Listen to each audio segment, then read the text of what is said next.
धनतेरस पर भगवान धन्वंतरी की विशेष पूजा होती है। उन्हें आयुर्वेद का जन्मदाता और देवताओं का चिकित्सक माना जाता है। धन्वंतरी के जन्म के संबंध में हमें 3 कथाएं मिलती हैं। कहते हैं कि भगवान धन्वंतरी की उत्पत्ति समुद्र मंथन से हुई थी। वे समुद्र में से अमृत का कलश लेकर निकले थे, जिसके लिए देवों और असुरों में संग्राम हुआ था। समुद्र मंथन की कथा श्रीमद् भागवत पुराण, महाभारत, विष्णु पुराण, अग्नि पुराण आदि पुराणों में मिलती है। कहते हैं कि काशी के राजवंश में धन्व नाम के एक राजा ने उपासना करके अज्य देव को प्रसन्न किया और उन्हें वरदान स्वरूप धन्वंतरी नामक पुत्र मिला। इसका उल्लेख ब्रह्मा पुराण और विष्णु पुराण में मिलता है। यह समुद्र मंथन से उत्पन्न धन्वंतरी का दूसरा जन्म था। धन्व काशी नगरी के संस्थापक काश के पुत्र थे। काशी वंश परंपरा में हमें 2 वंश परंपरा मिलती है। हरिवंश पुराण के अनुसार काश से दीर्घत्पा, दीर्घत्पा से धन्व, धन्वे से धन्वंतरी, धन्वंतरी से केतुमान, केतुमान से भीमरथ, भीमरथ से दिवोदास हुए। जबकि विष्णु पुराण के अनुसार काश से काशेय, काशेय से राष्ट्र, राष्ट्र से दीर्घत्पा, दीर्घत्पा से धन्वंतरी, धन्वंतरी से केतुमान, केतुमान से भीमरथ और भीमरथ से दिवोदास हुए। गालव ऋषि जब प्यास से व्याकुल हो वन में भटकर रहे थे, तो कहीं से घड़े में पानी लेकर जा रही वीरभद्रा नाम की एक कन्या ने उनकी प्यास बुझाई।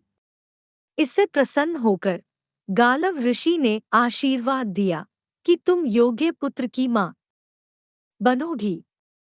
लेकिन जब वीरभद्रा ने कहा कि वे तो एक वेश्या है, तो ऋषि उसे लेकर आश्रम गए और उन्होंने वहां कुश की पुष्पाकृति आदि बनाकर उसके गोद में रख दी और वेद मंत्रों से अभिमंत्रित कर प्रतिष्ठित कर दी।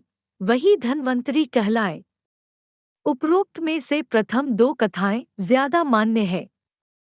प्रथम कथा के अनुसार देवता एवं दैत्यों के सम्मिलित प्रयास के शांत हो जाने पर समुद्र में स्वयं ही मंथन चल रहा था, जिसके चलते भगवान धन्वंतरी हाथ में अमृत का स्वर्ण कलश लेकर प्रकट हुए। विद्वान कहते हैं कि इस दौरान कई प्रकार की औषधियां उत्पन्न हुईं और उसके बाद अमृत निकला। हालांकि धन्वंतरी वैद्य को आयुर्वेद का जन्मदाता माना जाता है।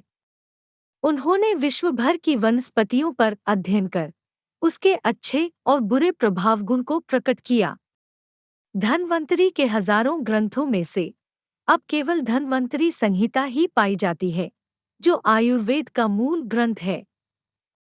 आयुर्वेद के आदि आचार्य सुश्रुत मुनि ने धन्वंतरी जी से ही इस शास्त्र का उपदेश प्राप्त किया था।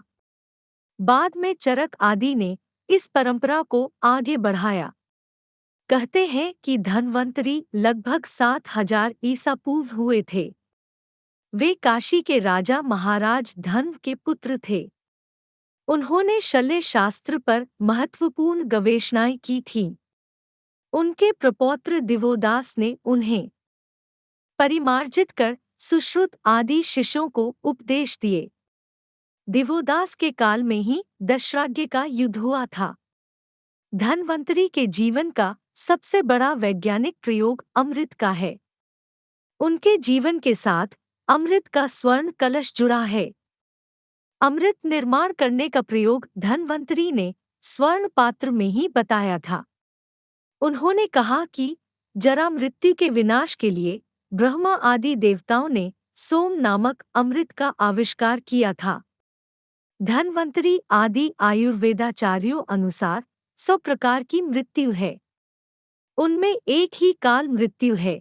शेष अकाल मृत्यु रोकने के प्रयास ही आयुर्वेद निदान और चिकित्सा हैं।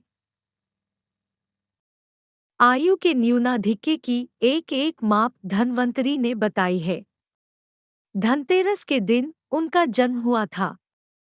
धन्वंतरी आरोग्य, सेहत, आयु और तेज के आराध्य देवता हैं। रामायण, महाभारत, सुश्रुत संहिता, चरक संहिता, काश्यप संहिता, तथा अष्टांग हृदय, भाव प्रकाश, शार्गधर, श्रीमद्भागवत पुराण आदि में उनका उल्लेख मिलता है। धन्वंतरी नाम से और भी कई आयुर्वेदाचार्य हुए हैं। आयु के पुत्र का नाम धन्वंतरी था। धनतेरस पर आपने क्या खरीदा? नीचे कमेंट करके जरूर बताएं और बेल आइकॉन को जरूर प्रेस करें लेटेस्ट अपडेट्स पाने के लिए।